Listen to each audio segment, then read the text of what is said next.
Đổ mồ hôi sôi nước mắt. Đổ mồ hôi sôi nước mắt.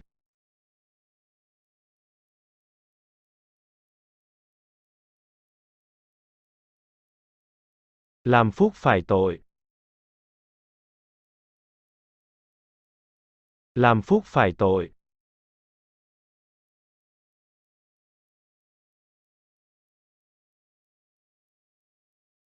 Lắm thầy nhiều ma.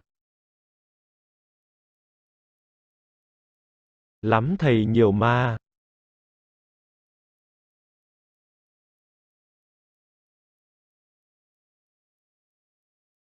Chó đen giữ mực. Chó đen giữ mực.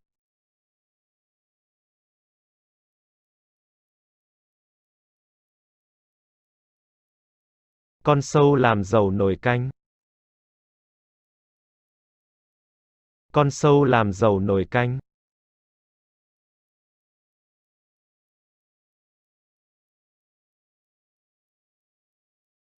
Dạy khỉ leo cây. Dạy khỉ leo cây.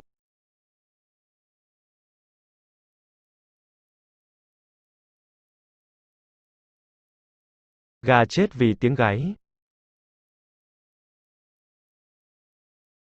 Gà chết vì tiếng gáy.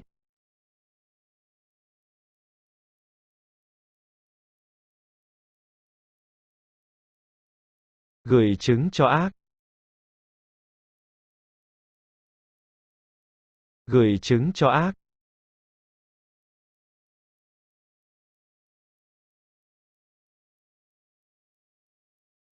Nuôi ong tay áo. Nuôi ong tay áo.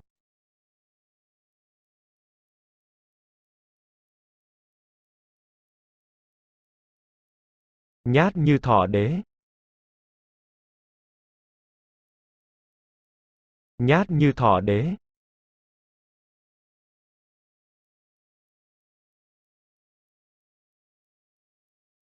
Vắng chủ nhà gà vọc niêu tôm. Vắng chủ nhà gà vọc niêu tôm.